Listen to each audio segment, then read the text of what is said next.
Whether the Wisconsin Economic Development Corporation had made any efforts to try to keep the company in Wisconsin. Bottom line is they've had contact with the WEDC in the past. We've provided assistance. They said they didn't need that assistance. WEDC says that assistance was offered in July of 2013, nearly $200,000 in tax credits. Kraft voluntarily pulled out of that program in April of 2014. To talk with the normally accessible Governor Walker, reporters like me had to catch up to him first.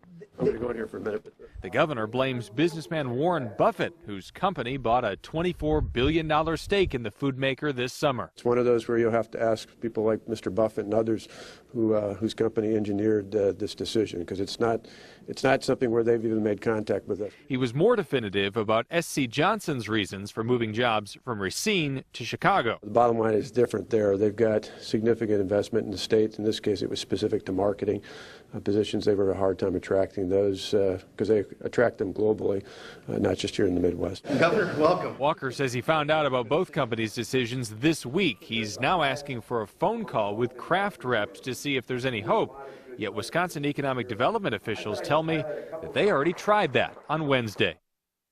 Joy Global in Milwaukee and Boomatic in Madison also announced layoffs this week. Added all up, all four companies combined, 1,300 jobs are going away or leaving the state.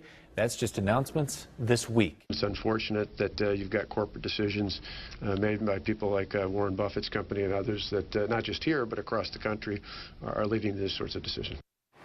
SC Johnson employs over 3,000 people at its world headquarters in Racine. It announced today it's sending about 175 jobs to Chicago from that headquarters in the next 1 to 2 years. That means in the last 2 days, Illinois has now taken 425 jobs away from Wisconsin, something that Chicago Mayor Rahm Emanuel celebrated in a press release he put out earlier today, saying that SC Johnson sees the same fundamental strengths that so many other companies see in Chicago, which is why they are making a long-term investment here. He also mentioned Oscar Mayer in that. Governor Walker explained to the media this afternoon why Wisconsin is losing the SC Johnson jobs specifically. The bottom line is different there. They've got significant investment in the state. In this case, it was specific to marketing positions. They were a hard time attracting those because they attract them globally, not just here in the Midwest.